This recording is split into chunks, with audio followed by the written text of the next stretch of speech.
This has to be one of the most fabulous collections of McRae cars, and who better to have to tell us about it? Sadly, Jim wasn't around, but we got Alister. I'm sorry, mate. Let's start at the beginning of this collection. Yep. This is the Chevette HS. We were quite a way into your dad's career here. Yeah, I mean, I think obviously the Magnum, which is further down, was what he started with, and then when he got the works drive as such with DTV, it started off with the HS Chevette. So I remember vague recollections of that when I used to get allowed to leave school and go and watch the Scottish Rally. That was the yearly highlight. Really? And Craig Vinning in these places, watching my dad come through there. Did you not just leave school anyway, whenever you wanted? I'm not going to say that on camera. And then obviously the HSR, that was when things got even more serious. Yeah, for sure. Obviously that was the evolution of the HS, and I think the Circuit Ireland, that will bring a lot of good memories back to my dad. The Circuit Ireland tarmac events. It was certainly a step forward in tarmac. That track. And at that time you weren't travelling around like you say. You'd get out to go and watch the Scottish, but that was about it. Yeah, it was convincing my mum to let us away from school. There wasn't so much issue with my dad. He could see the benefit in it, but my mum couldn't. So no, but I did. I got to go on some events and watch some of them. So it was good. It was great. And you essentially this is where it sort of started. Yeah, I think that pretty much the first. I think it the Escort first, the Mark 1, and then this was the kind of the next step for him. And I think everybody thought he was a bit crazy. Was this the one that he put in was it in a bog or something on the circuit of Ireland? I'll not comment on any crashes my dad's had, because that can come back and bite Probably me. wise. Yeah. But I think that was when he went to SMT and there was a potential deal there. Everybody thought he was crazy going for that car. Yes. Because it was an Escort, it was a car to have. So to start off with that proved to be a pretty wise decision, because it gave him that step ladder into the works team. Yeah. And he was a bit of an old dude by then already. Well, I mean that's the thing, isn't it? Was he in his 30s? I think 31 or 32 maybe when he got to that point. So yeah. And obviously then we take a huge step to what would have been the late 80s, 89. The Tour of Britain. Yeah. What were you doing around then? I was 89. I was just kind of transitioning from the last knee operation into cars. So I did a couple of events in 88 in the Nova, the second half of 88, and then 89 was my first full season with the Nova in the Scottish Championship. So. Right. But at 89 Tour of Britain, it was quite a different event. Some on circuits, some on stages. There was quite a lot of power in his car. Yeah, they were. And I mean, even the Group N cars then had a lot of power, but they still had the standard brakes, the standard gearbox. Yeah, so the rear seats in. You had to be quite careful with them, but for sure, they were a quick car. This, I have to say, is one. Does this have the side exhaust? I can't remember. No, it's the rear exhaust now at the moment, but yeah, for sure, it's the only car that all of us, my dad, Colin, myself, we've all done an event in that car. So the Scottish Championship, I don't know if it was 89 or 90. The deal was with Dad that if you won the championship, the class in Group A in 1300 with the Nova, before the end of the year, then I would get to drive that. So that was the aim. So I got a Group N car the first year, and then I got to drive that one the second year. But of course, it was the last round of the Scottish Championship in the mud and the rain. So you jump from a Nova into that. Yeah. It was a bit of an eye opener. And that, I mean, the Group N car was difficult, and maybe the Group N car was harder to drive because it was more. That's similar, different in a way. This, if you drive it properly, obviously the speeds are way greater. Yeah. The Group N car's a bit easier to drive. It's the same. You've got to get it from A to B as quickly as possible. So. Yeah. But this, I mean, they were beasts, weren't they? With so much turbo lag. We had a bit turbo lag and trying to keep it on the turbo, and then obviously just rear wheel drive. It made it for quite interesting, especially coming from a Nova into that was quite interesting. Yeah, and that famous number plate, the VW, that was a Borum car, wasn't it? That was a Borum car that. Yeah. I don't know whether my dad used in the British Championship. I think he did New Zealand in that car. New Zealand was when your dad and Colin both went out, and Jim went off, didn't he? You're just digging it in. Sorry, my dad this time. No, but I remember because he had a big accident. And your dad said that Colin came through the stage next, slowed down, and looked down and was like, "That's a good one," and then just carried on. Oh, and now the Mark 1. That was the first car he ever had. So my dad. So but it didn't. It wasn't a, as I said earlier, the Escort was the car to have in these days. But Yeah. he went the other way. He went from the rally driver and Escort to a plumber in a Magnum. But it is a special car. 'Cause it's the first car, same number plate and everything. Yeah, and I mean that's the car he drove last year, a year past, for his 50th event up in Grampian. So, But he owns this. No. Oh, doesn't he? No, he doesn't. No, he doesn't. No. But He owns the Magnum. Right. So, but it's still very, very special. And now we moved to Colin's first a car. small car. Yeah. Yes. When you kind of, one of the big misconceptions, but people have great memories of Colin as a really flamboyant driver, but he learned his skills in this. Or he honed his skills. in auto test. In auto testing. Yeah. And I mean, that was, back then you could auto test at 16. You couldn't rally until you were 17 because you had your licence. So that was a way, back then that was a way of getting into cars earlier. So he won the championship auto testing. I went to one or two to watch, but I was still heavily involved in bikes at that point. I think I remember talking to your mum or your dad, and they were both quite surprised that he wanted to move from bikes so soon into cars. Yeah. And certainly your mum was quite relieved to have two more wheels. I've been the problem child and continue to be. Absolutely. But you never drove this?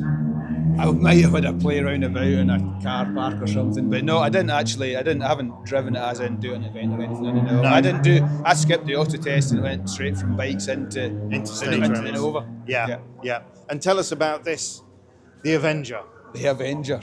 I think that was basically Colin organised his first rally. Yeah. When my dad wasn't there, he was off elsewhere. That's right. Yeah. And basically spoke to the guys at the car club and they said, yeah, no, you can double enter with me, and that's where he did his first event. So there was an long time. That was the Kames at Muirkirk single venue event. There was a lot went on when mum and dad were alive. There was an awful lot went on when they weren't about. We shouldn't talk about that just now, David. we shouldn't talk about the Porsche Recce car. No. And this again, this was the one that Colin drove, obviously, and you drove this afterwards as well. It was a 1300. 1300 Group A Nova.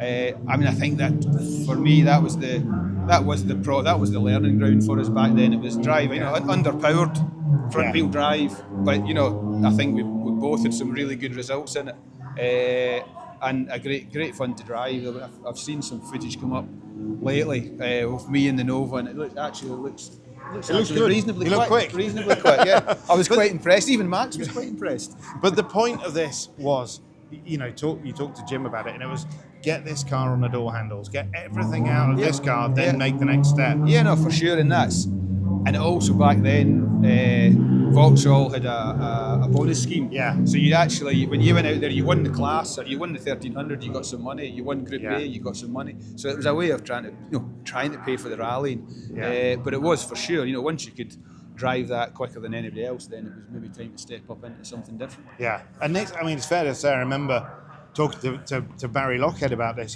This thing was out, could have been out twice a weekend, couldn't it? Oh, yeah, no problem. Yeah. No, they were reliable. You didn't worry about them at all. Yeah. It was really good. Chucked a few panels on it and off you went roof again. skin now and again. Yeah.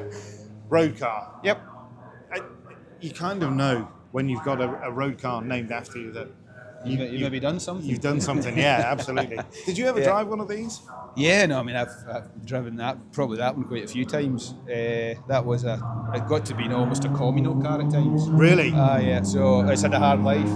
I'm sure it has. The iconic, I have to say, one of my favourite liveries ever. People kind of often overlook that Swedish where he finished second.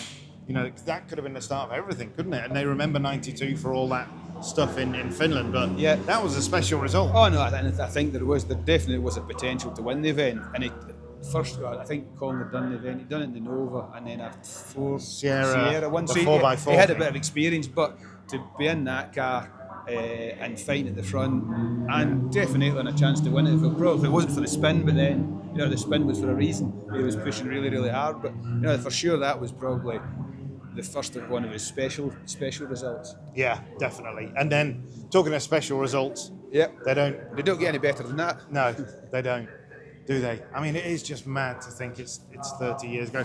How kind of involved, we've talked about this a few times before, but how involved in Colin's event could you have been in 95? Because you were so busy with your own, weren't you? I wasn't involved at all. Not involved, but kind of interested in keeping an eye on. Obviously interested. I was doing it with one of Malcolm's. We hired one of Malcolm's escorts after I'd won the British Championship that year. So for me, it was all new as well.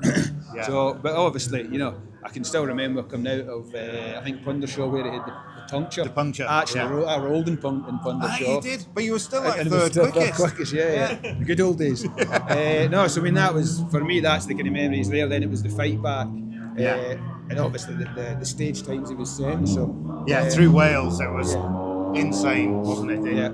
It was, and there was an electricity about that whole event. And then I remember there was somewhere on the final morning, somewhere up around Dovey, maybe Corris or somewhere, where the pub had opened, and there's this great story of Colin going in and playing pool as they were waiting to go. You weren't around there. No. And then the finish, that whole magic, you being British champion, Colin being world champion, and special night out, that one in Chester. It was a special night out, but I remember the first half of it.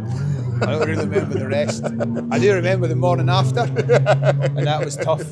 I'm sure it was very That tough. was tougher than a safari rally. Oh, and what are your memories?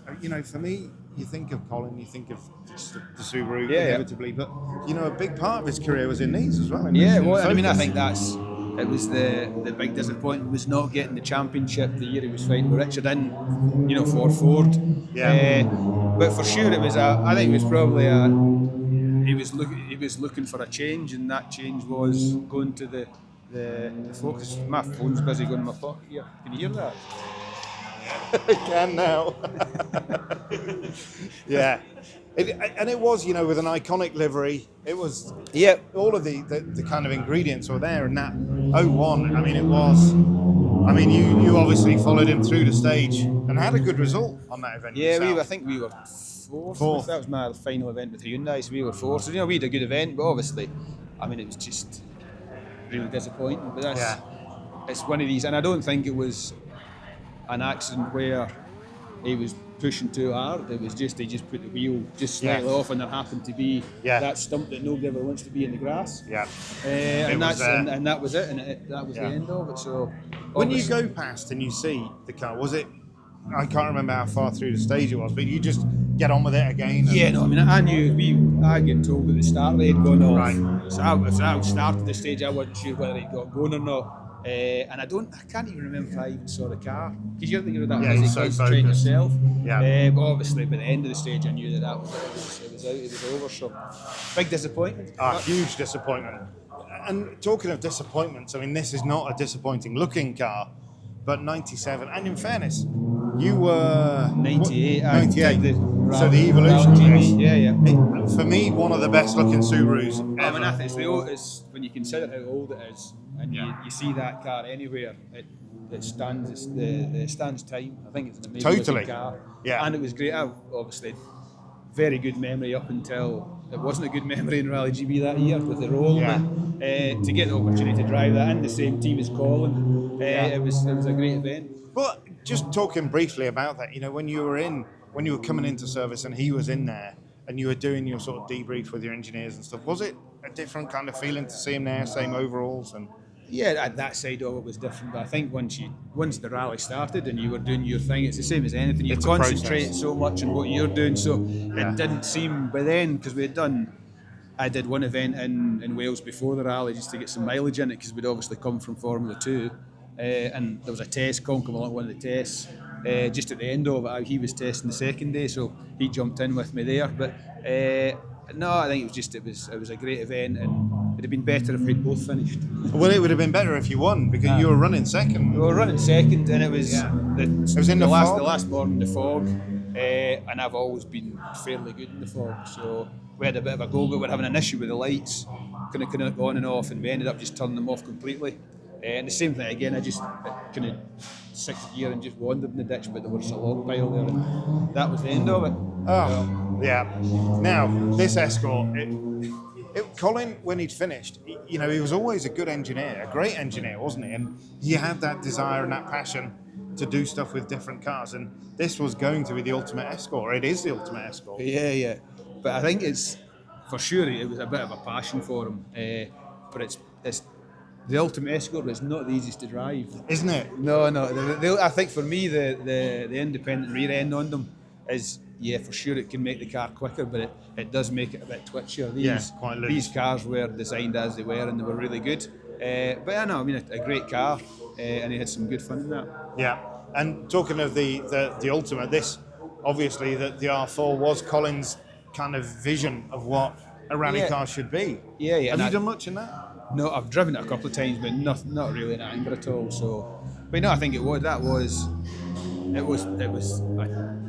S2000. Okay, S2000 was 4-wheel drive, normal aspirated. So that's what that was going to be, but it was going to be the 2.5 and something completely different looking, and it would have been great to see it out there. Yeah, definitely. And this, I mean, just talking about the golden era of the British Championship, yes, your dad won 5 championships in what was a pretty good era, but for me, Formula 2, it was special, wasn't it? Oh, it was, and I think when it went Formula 2 in '94, there was a lot of people, spectators, it's going to be bad, it's terrible, it's 2-wheel drive. Yeah. But for sure, I think that the previous almost 10 years was really, really good in the British Championship.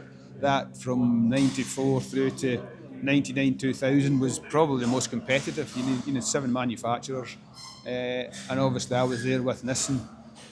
Tommy was my teammate in '94, and then Greg Wardemervis in '95. So it was like an international lineup. You'd Kai Toleto, you'd guys from all over the world doing it, and it was a extremely competitive championship. And you weren't just doing it in Britain. You as part, as you say, 7 manufacturers. Drivers got the opportunity to kind of stamp their feet a little bit and say we want to go abroad. Yeah. I mean, that was the first year. It was, you will do the British Championship, but you can get 2 or maybe even 3 world rounds. Yeah. And then you pushed for more, and all the manufacturers were doing that. Yeah. So the guys you were competing against in Britain, you were then going and competing against in Finland on their back the home turf. So it was a great time and quite successful. Very successful, hugely successful. There is an interloper, a Francois Delacour Escort. Yeah. We're not going to take too much interest in that, but you were a teammate to Francois. I was a teammate with Francois. One of the most fun guys in the world. Is the one Francois story that you could share with us? I would say not with Francois. It's actually in Greece, and we were in the hotel, and the fire alarm went off. Right. So there's Francois running down the corridor. Bang, bang! Alister, it is on fire! Come out! So this went on for a while, and I kind of looked at it and went, she'll be fine. Went and had a look out the balcony. I went, I can jump from there to there, because it was the middle of the rally, middle of the night. So I'm trying to go back to sleep. Then they're banging the doors again. Eventually, I come down and we go into the car park, and Francois, are you okay? And then we're all standing there, and he went, Daniel. Forgotten his And then co-driver. it was like a movie. Daniel then appears through the smoke of reception, full rally kit on, helmet a lot, with his bag. out of the smoke. I'm ready. Oh, Daniel Grattalou, always a professional. Oh man, it was hilarious. Fantastic. I actually had a word with Dave Senior after that. I said, you need to up your game. Yeah, absolutely. Well, it has been tremendous. Yeah. Just what an opportunity to take a look back at some of the fabulous history from the family. Yeah, all good. It's great. No, it's going to be a great weekend. Thank you very much. You're welcome, and the sun is shining in Knock Hill. So Yeah. take that in, because it Just does for the not moment. happen very often.